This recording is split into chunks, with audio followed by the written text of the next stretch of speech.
If you are looking for ideas to help you set financial goals in 2020, stick around. I am collabing with Kelly with Freedom in a Budget and Brad with the Fin Mindset. So stick around, you won't want to miss this.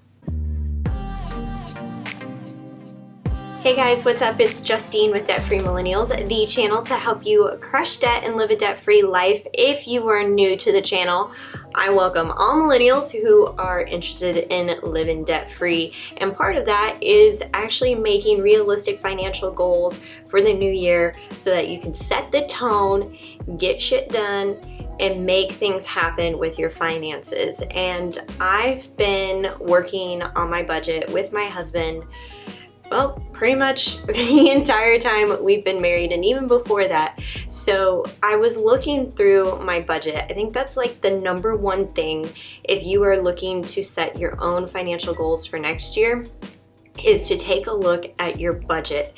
Look at how you've spent money in the past and then ask yourself, how does that make you feel?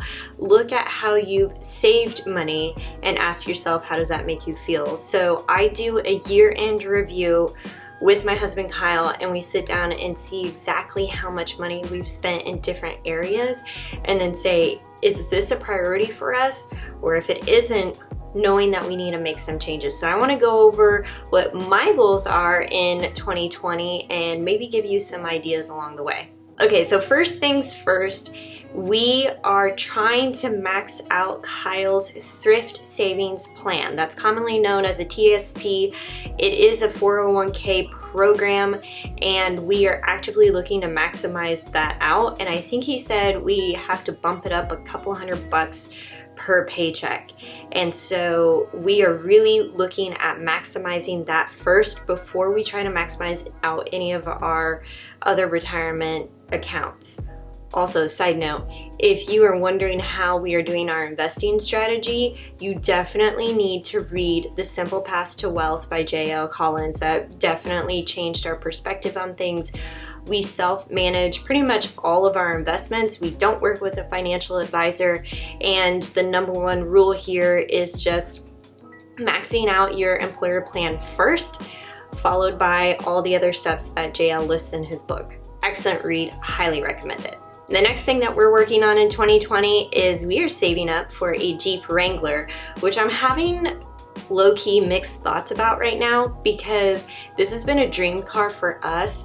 Kyle really wants to get like top of the line. Honestly, I'd be happy with a really rundown older Jeep, something that I could take to the beach and just, I don't give a shit if it gets dirty.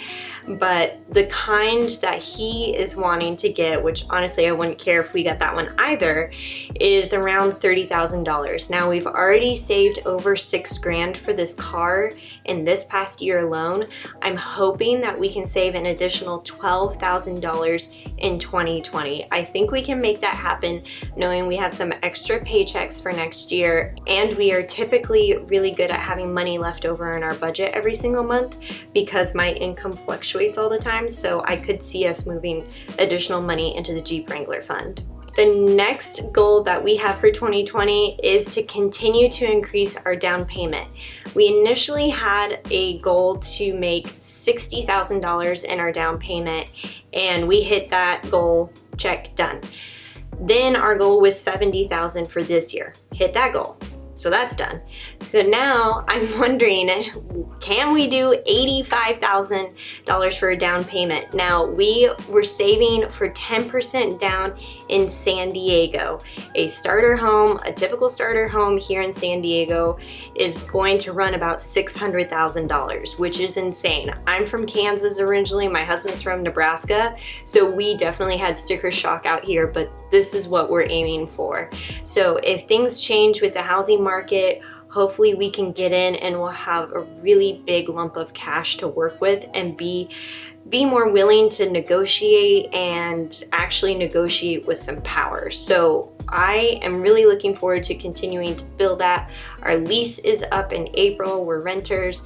If things stay the same and our rent isn't increased dramatically, we definitely want to stay in our unit. We love our place, we love our neighbors, and we'll just keep saving for that down payment.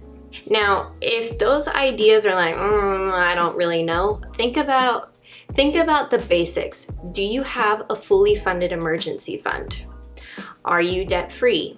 If you aren't, what debts are you going to tackle in 2020? How can you organize them so that it feels manageable and that you're making headway? Now, I personally use the debt snowball to pay off $35,000 in student loan debt, but maybe you're working debt avalanche and you're starting with the highest interest rate. Regardless, you need to pick a plan and stick with it and focus on that first debt. Ignore everything else, pay the minimums on everything else, but focus on that first debt, and maybe that's your priority.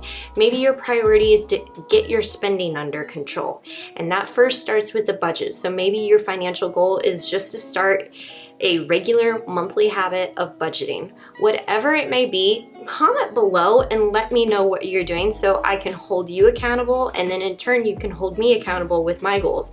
I've got to get that TSP contribution up, so I guess that means I just need to harass Kyle to go ahead and bump up his contributions, and we'll make that happen. Thank you so much for checking out this video. I think it's kind of scary to talk about your financial goals because they may seem more or less than somebody around you, but remember, you do you. It's you and only you who can tell yourself whether to start or to quit.